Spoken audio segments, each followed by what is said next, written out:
Kemudian tujuan dari pemaparan kali ini diharapkan Bapak Ibu sekalian dan teman-teman sekalian memahami mengenai manajemen atau tata laksana keperawatan pada pasien dengan pemasangan alat ECMO.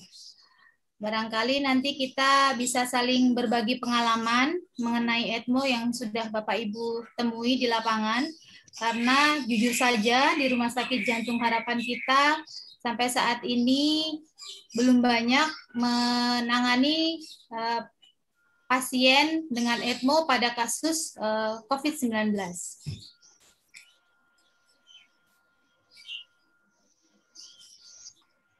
Sekarang ini ECMO sedang booming atau ngetren ya, karena ECMO digunakan sebagai salah satu alternatif tata laksana pada pasien COVID-19, terutama yang dengan gejala berat. Alat ECMO sudah bisa kita temukan di rumah sakit rujukan COVID-19. Dan alhamdulillah saya ucapkan selamat juga kepada tim ECMO dari Rumah Sakit Sutomo ya di Surabaya dan Rumah Sakit Cipto Mangunkusumo yang sudah berhasil merawat pasien dengan ECMO dengan kasus COVID-19, dan saya dengar sudah ada yang pulang ke rumah dengan kondisi sembuh.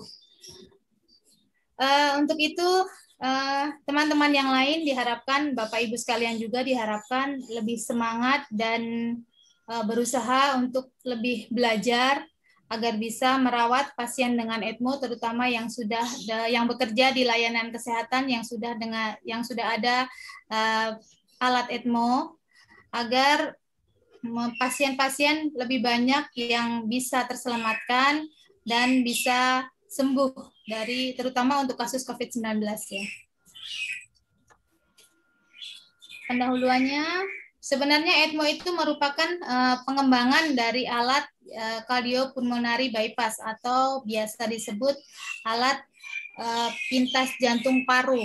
Biasanya alat itu digunakan atau lebih banyak digunakan dalam tindakan bedah jantung. Jadi kalau untuk di Rumah Sakit Jantung Harapan kita pasti ada alat bypass. Darah dari sirkulasi normal itu dialihkan ke suatu alat yang alat itu berada di luar tubuh manusia untuk memberikan aliran dan pertukaran gas sebelum dikembalikan lagi ke sirkulasi pasien di dalam tubuh pasien.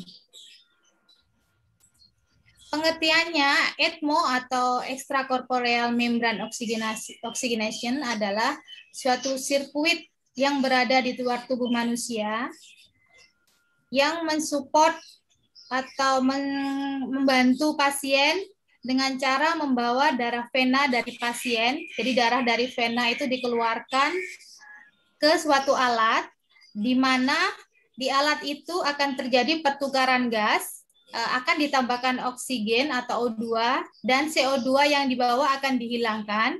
Kemudian darah itu yang mengandung oksigen dan sudah dihilangkan karbon dioksidanya itu akan dimasukkan kembali ke sirkulasi normal pasien atau ke dalam tubuh pasien. Jadi intinya ECMO itu adalah suatu alat pengganti sementara fungsi jantung dan paru. Sejarahnya itu dimulai pada tahun 1929, sudah lama sekali ya.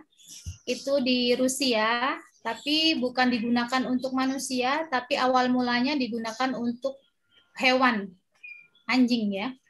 Kemudian pada tahun 1953 itu sukses penggunaan cardiopulmonary bypass yang pertama kali. Dan pada tahun 1971 sudah terdapat survivor ECMO yang pertama. Kemudian pada tahun 1975 ECMO bisa menangani atau menata laksana pada pasien neonatus dengan masalah aspirasi mekonium. Kemudian pada tahun 2009 ECMO sukses untuk menangani pandemi flu burung. Dan pada tahun 2021 ini ECMO digunakan untuk menata laksana pasien-pasien dengan COVID-19 dengan gejala berat. Di Rumah Sakit Jantung Harapan Kita sendiri, untuk kasus adult itu dimulai awalnya pada tahun 2014, itu ada 6 pasien yang menggunakan ECMO, 2015 ada 9 pasien, 2016 1 pasien, 2019 1 pasien. Saya belum mendapatkan data kembali setelah 2019. Dari 17 pasien ini, ada 4 pasien yang survive dari ECMO. Tetapi kemudian dari 4 itu ada 3 yang meninggal di rumah sakit karena lain hal, bukan karena ECMO-nya. Kemudian alhamdulillah bisa pulang 1 pasien sembuh ya, pulang ke rumah dengan keadaan sembuh. Untuk di pediatrik atau di anak, itu alhamdulillah penggunaan ECMO ini lebih besar daripada di dewasa ya. Itu dimulai pada tahun 1996 dan tentu saja jumlahnya juga lebih banyak dari kasus-kasus adult, dan alhamdulillah sudah banyak pasien-pasien pediatrik yang bisa tertolong dengan ECMO dan sekarang mungkin sudah berumur remaja ya.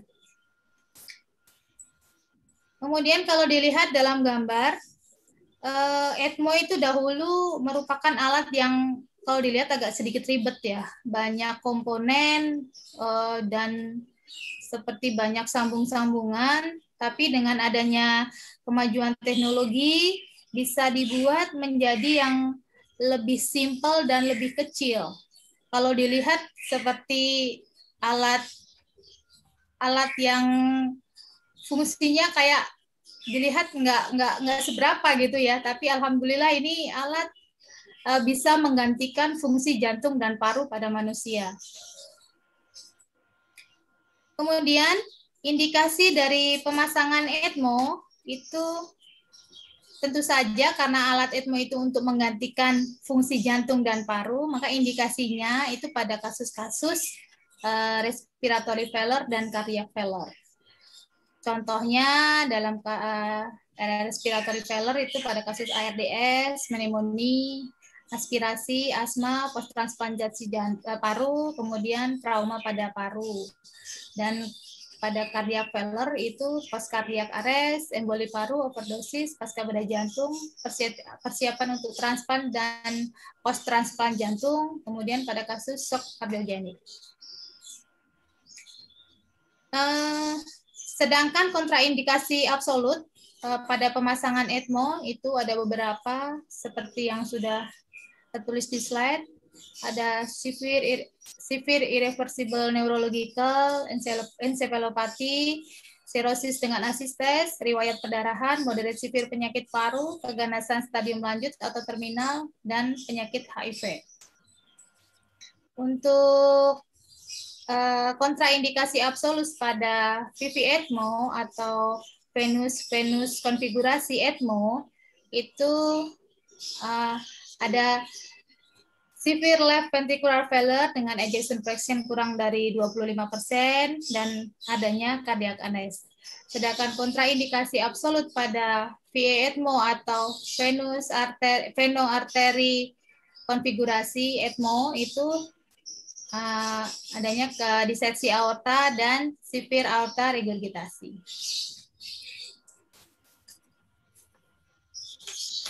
Dan kontraindikasi relatif pada pemasangan ECMO itu bisa kita lihat ada usia di atas 65 tahun, kemudian ada multiple trauma dengan perdarahan yang tidak terkontrol, dan multi organ failure.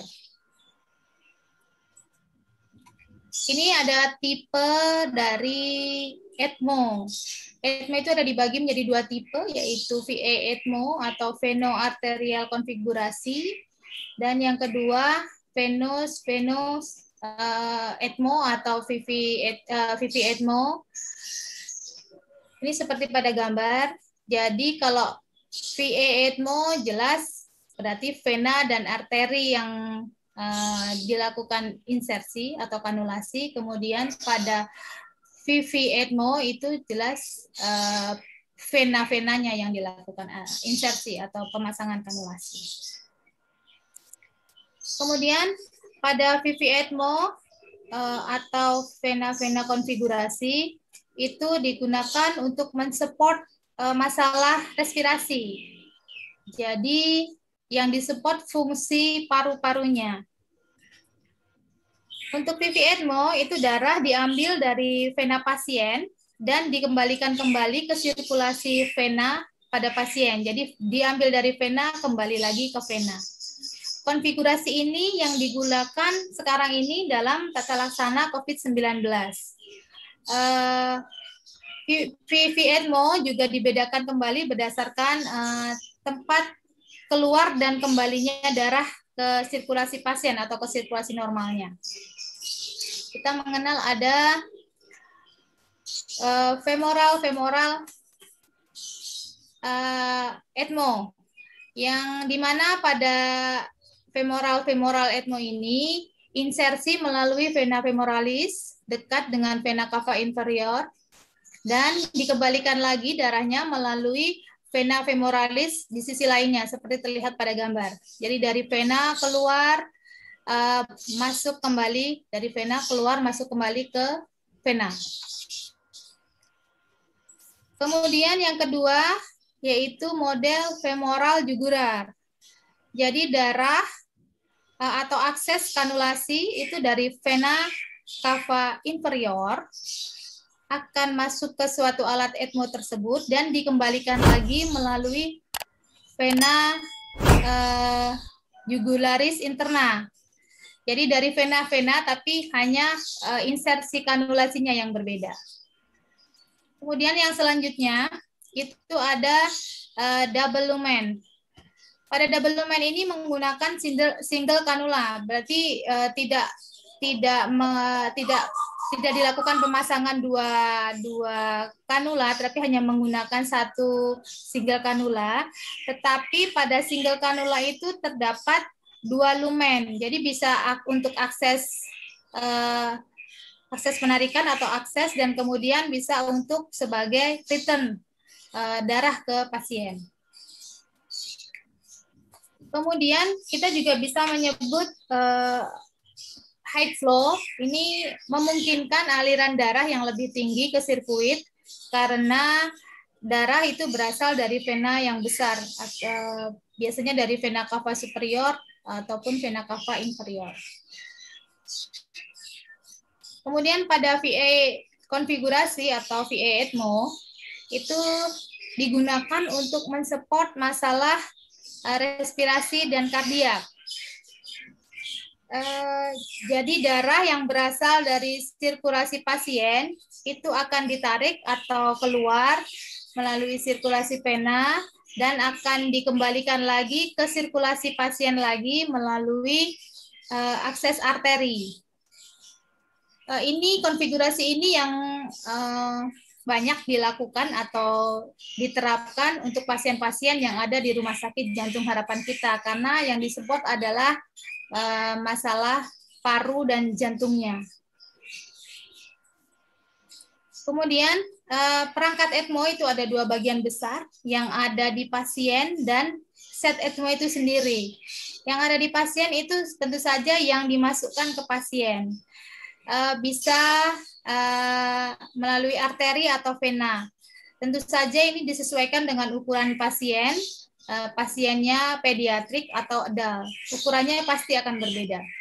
Kemudian set ECMO itu terdiri dari centrifugal pump, hand crank, blanket untuk rotaflow oksigenator atau pump, oksigenator sendiri, kemudian sensor untuk mengukur flow, pump console, heater cooler mesin, pressure monitoring, sirkuit ECMO, dan transducer.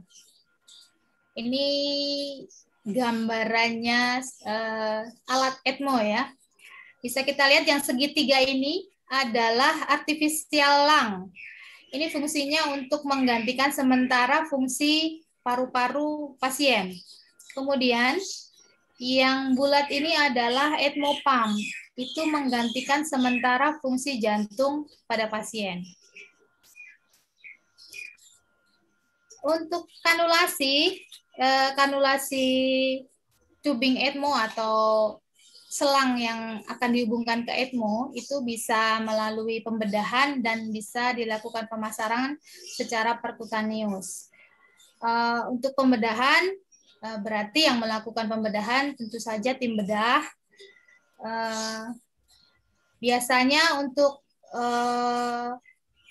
sentral kanulasi itu langsung diinsersi di bagian atrium kanan dan dikembalikan kembali ke aorta. Ini biasa yang dilakukan di kasus-kasus pediatrik, terutama di ruangan saya.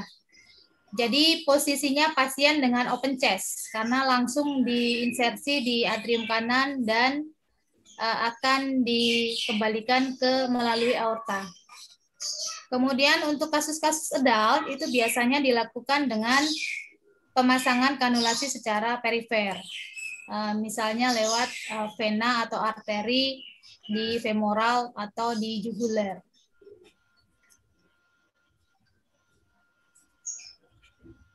Untuk kanulasi sendiri bisa pada vena, kanulasi vena itu bisa melalui vena internal jugular, bisa langsung di atrium kanan dengan cara pembedahan secara seperti tadi, kemudian bisa melalui vena femoralis. Sedangkan untuk kanulasi arteri itu bisa melalui arteri karotis, arteri femoralis, dan aorta. Komplikasi dari pemasangan ECMO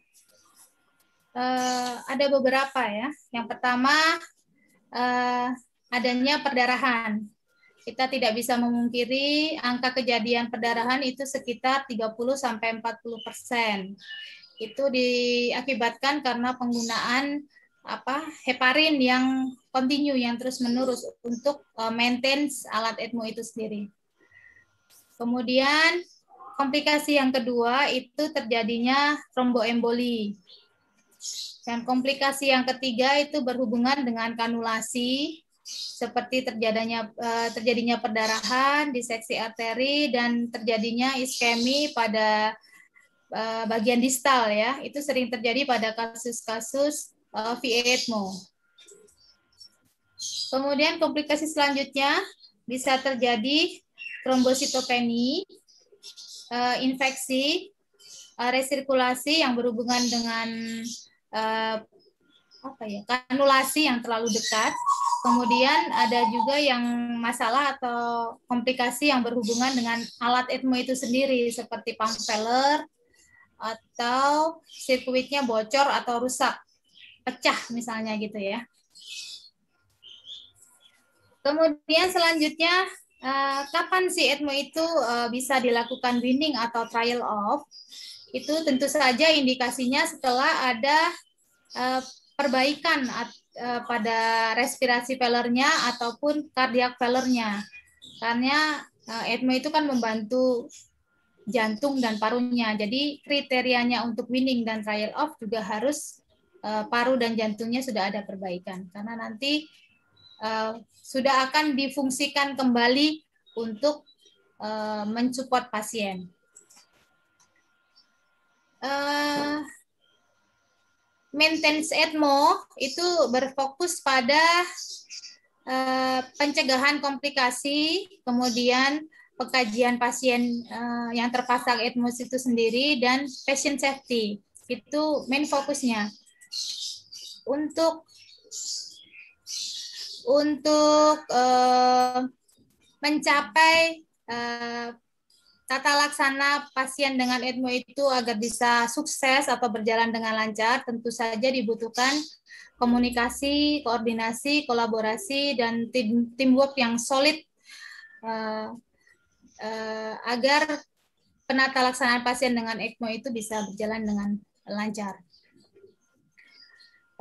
Ada beberapa disiplin ilmu yang terlibat langsung dalam perawatan pasien ini, seperti perfusionis, kardiologis, bedside nurse yang ada di intensive care, kemudian tim bedah, kemudian intensivis, radiografis, apalagi ya, ahli gizi, dan masih banyak yang lainnya yang tidak bisa saya sebutkan satu persatu.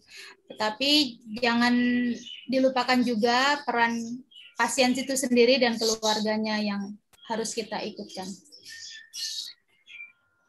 Kemudian yang perlu diperhatikan dalam perawatan ECMO itu adalah mengenai hemodinamik supportnya, respirasi supportnya, renal support, antikoagulasi, transfusi darah, nutrisi dan elektrolit, infeksi kontrol, kemudian sistem saraf pusat yang nanti akan dievaluasi, kemudian bagaimana cara winning ECMO-nya itu sendiri. Tugas kita sebagai perawat itu tentu saja melakukan pengkajian head to toe ya, secara head to toe, secara menyeluruh, tetapi setidaknya fokus kita itu mengarah pada protokol yang sudah ada, yang tadi saya sebutkan ya, yang mengarah ke hemodinamik, respirasi, dan lain sebagainya. Jadi yang berkaitan dengan kardiovaskuler, kardiak, maaf ya. Yang pertama, kita harus memonitor atau mengkaji masalah vital sign. Itu yang berhubungan dengan blood pressure, heart rate-nya, irama ECG-nya, dan masih banyak lagi yang berhubungan dengan vital sign. Kemudian kita harus evaluasi pulsasi perifernya, terutama yang terpasang kanulasi di daerah femoral. Distalnya harus kita evaluasi berkala. Kemudian saturasi arteri dan vena, ini yang bisa kita lakukan dengan pengkajian atau pengambilan analisa gas darah di arteri dan di vena. Kemudian pengkajian masalah respirasinya mengenai suara nafas dan pergerakan dada, support ventilasi mekaniknya, apakah ada perdarahan di paru. Posisi pasien diharapkan bisa dalam posisi head up 30 derajat, tapi ini kalaupun tidak memungkinkan ya tidak usah dipaksakan, karena biasanya untuk kasus-kasus bayi atau pediatrik biasanya susah untuk memberikan posisi head up 30% ya. Karena pasien biasanya yang terpasang itu dengan kondisi open chest. Kemudian kalaupun masih ada, kita harus kaji mengenai chest tube drainasenya. Kemudian untuk neurologinya, kita harus cek ukuran pupil, pergerakan, kesadaran, ada tidaknya kejang, kemudian atau tidaknya perdarahan intraventrikuler, terus penggunaan sedasi, nilai GCS, dan masih banyak lagi. Kemudian untuk renalnya, kita harus kaji produksi urin dan ada atau tidaknya hematuri. Bila kondisi urin itu kurang dari 1 cc per kilo per jam, sebaiknya kita kolaborasikan untuk pemberian diuresis. Dan apabila terjadi anuri atau tidak ada urin,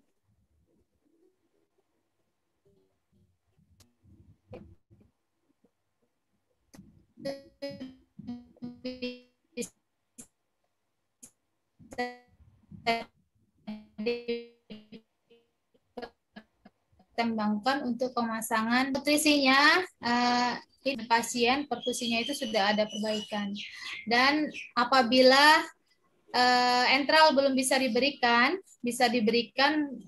pemberian bisa dimulai dengan pemberian TPN ya, total parenteral nutrisi. Tentu saja ini dengan kolaborasi dengan tim medis. Kemudian untuk skin integrity-nya, kita harus monitoring daerah pemasangan kanula. Apakah ada udem ataukah ada pressure ulcer karena penekanan kanula itu sendiri, ataukah ada faktor-faktor yang lain. Kemudian untuk infeksi kontrol, ini kita harus mengkaji masalah tanda-tanda infeksi. Jangan lupa saya tekankan, kita harus lakukan universal precaution dengan cara cuci tangan. Ini bukan hanya perawat saja, tapi semua tim yang berhubungan langsung dengan pasien dengan ECMO atau pasien-pasien yang lain harus melakukan ini. Untuk intervensi keperawatannya itu yang pertama itu mengenai perawatan kanula yang dipasang di pasien. Itu pastikan posisi kanula itu tepat. Jadi tidak mengganggu pemeriksaan ehokardiografi atau ronsen yang nantinya akan dilakukan. Jadi posisikanlah kanula itu agar tidak mengganggu pemeriksaan-pemeriksaan tersebut. Kemudian periksa patensi dan fiksasi dari kanula itu secara berkala terhadap kemungkinan kanula itu tertekuk atau ada jahitan dari kanula itu yang lepas. Kemudian monitoring area luka insersi terhadap kemungkinan adanya eritema, purulens, dan perdarahan. Terus adanya pressure ulcer, itu dampak dari penekanan kanula itu sendiri pada kulit. Dan observasi insersi kanula terhadap kemungkinan perforasi vaskuler. Kemudian observasi juga area lim atau pada sisi insersi, terutama untuk pada kasus-kasus yang terpasang di femoral ya, karena biasanya kalau kanulasi itu tidak terpasang dengan bagus, itu akan mempengaruhi flow atau aliran ke distalnya. Jadi nanti bisa ditemukan masalah-masalah yang baru dalam karena pemasangan kanulasi itu. Kemudian yang selanjutnya tentang pencegahan infeksi.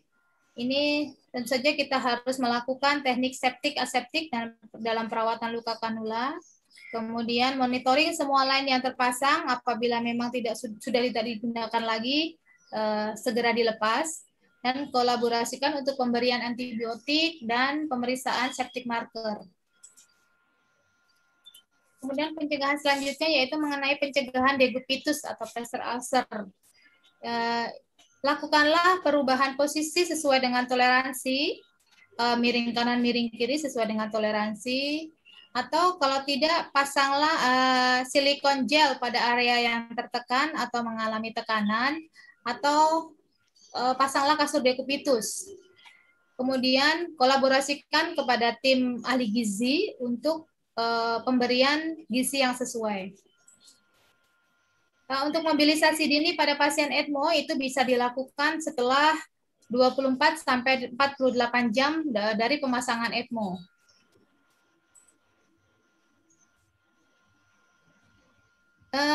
Intervensi selanjutnya adalah mengenai pencegahan terhadap komplikasi.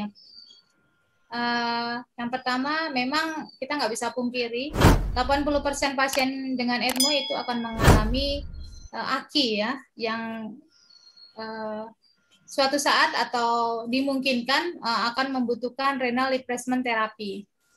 Kemudian yang kedua itu masalah perdarahan. Ini kita harus monitoring ketat atau mempertahankan nilai ACT atau target ACT itu mencapai 180 sampai 210 atau 220 detik.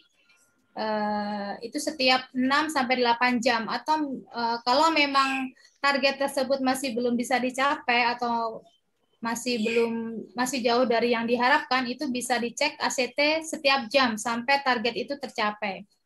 Dan apabila pasien terjadi perdarahan, tentu saja target ACT itu harus diturunkan. Jadi sekitar 160 detik target yang harus dicapai. Itu untuk memaintain alat ECMO itu sendiri. Kemudian pertahankan nilai APTT itu 60 sampai 70 detik dari nilai kontrol ya. Jadi sekitar 2 sampai 2,5 kali dari nilai kontrol. Kemudian observasi yang kita lakukan tersebut di atas atau pengkajian dan intervensi yang kita lakukan tersebut yang sudah disebutkan di atas tadi harus kita catatkan atau harus kita tuliskan di dalam flowsheet. yang nanti tujuannya agar semua tim itu dapat mengakses semua pengkajian dan data-data yang ada pada pasien itu dengan cepat dan tepat mengenai hemodinamiknya, modus ventilator, dan semuanya yang terpasang pada pasien. Ini saya berikan contoh, sebagian contoh saja. Ini yang flow sheet yang kita bubuhkan atau yang kita adopt dari Rumah Sakit Jantung Harapan kita, terutama di ruang ICU. Jadi semua monitoring kita tuliskan di sini. Ini hanya yang di pasien saja. Yang untuk alat ECMO, monitoring untuk alat ECMO itu sendiri ada kertas lain atau nggak masuk dalam flow sheet ini ya. Jadi hemodinamik, modus ventilator, temperatur tubuh, akses dan riter kanula, input-output, neurologi, skor nyeri, integritas kulit, sirkulasi lim, dan perangkat ECMO itu dari pump flow rate, oksigennya berapa, fraksi oksigennya berapa, RPM-nya berapa, itu harus tercatat dengan benar. Yang terakhir, kalau kita melakukan sendiri, tentu saja kita akan hanya bisa melakukan itu sedikit. Tapi kalau kita lakukan itu bersama-sama, kita dapat melakukan begitu banyak ya. Semua kita dapat lakukan, termasuk dalam pengelolaan pasien dengan COVID-19 yang terpasang ECMO. Kesimpulannya, teamwork yang solid sangat dibutuhkan dalam merawat pasien dengan ECMO. Kemudian kita juga harus melakukan peningkatan pengetahuan kompetensi perawat agar kita dapat melakukan perawatan pasien dengan ECMO, terutama untuk kasus-kasus COVID-19. Sekian, terima kasih. Semoga bermanfaat. Wassalamualaikum warahmatullahi wabarakatuh. Waalaikumsalam warahmatullahi wabarakatuh.